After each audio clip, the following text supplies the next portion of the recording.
Hey, Art 385. So today we're talking about a brief history of modern type, which I sort of consider to have started with Gutenberg, and that trajectory goes all the way up until the modern era of typography being largely computer based. So I've assembled a playlist of videos to watch that kind of goes into a little bit of detail on some of these old historical methods of producing type. And what I'm hoping you'll get by watching these is the idea that typography is inherently linked to technology.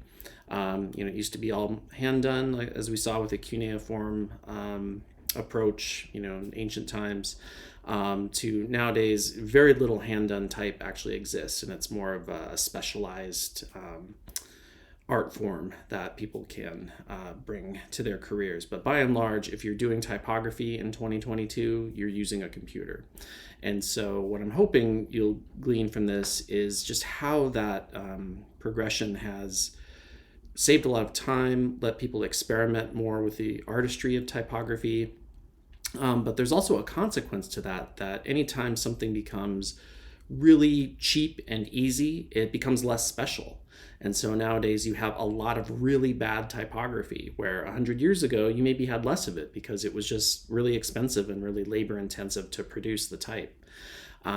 So as you watch this, there's videos that talk more about the tech, videos that talk more about sort of the inspiration behind what people were trying to accomplish with typography, what sort of ideas they were exploring. The Bauhaus video is really great. And then we get into some fun things where the psychedelic look of the 60s came from. And sometimes type is really sort of something that defines an era in culture. And one that I'm particularly interested in is this computer file episode, because this really gets into how we've arrived at the way type works nowadays. So I think it's really easy to take for granted. You open your phone and it's full of letters and type, but the progression to make those pixels actually work to make beautiful type was something that took a lot of engineering and a lot of brain power. And as we go further down, there's one of these videos I wanted to call out, this Computer Chronicles video here. It's about half an hour. You don't have to watch the whole thing here, but maybe skip through it and just kind of get an idea of, this wasn't, at least in my opinion, that long ago. And type on a computer was still really primitive and really difficult to work with. And for professional type, in the mid 80s, you still would go to a linotype machine or someone who could produce that in a more manual sense. I wanted to call out this video of David Carson, he's someone that inspired me when I was in school. Realistically, he's kind of a jerk, I've heard, in real life. But he was someone who really harnessed what computers, could do with type, and really explored what happens if you start to break that down, if you start to lose the perfection of typography, and what sort of emotion and what sort of messaging can you convey through destroying type or making it intentionally difficult to read. So that's more exploring sort of the extremes of typographic design, but I do think it's a really important thing to consider.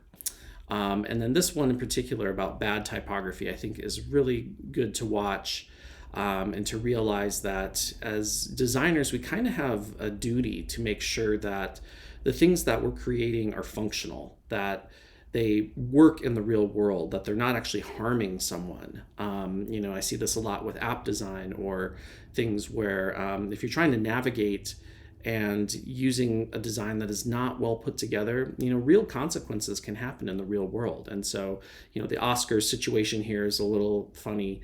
But when they talk about things like prescription bottles and making sure people are getting the right medicine, things can become really serious with type. And so as you're, advancing in your career, that's something to always consider in my mind. That's just really of utmost importance, is that type has to work. There's a context for it, and it has to be functional. It has to be something that not just looks good, but think of it as type looks good when it works properly.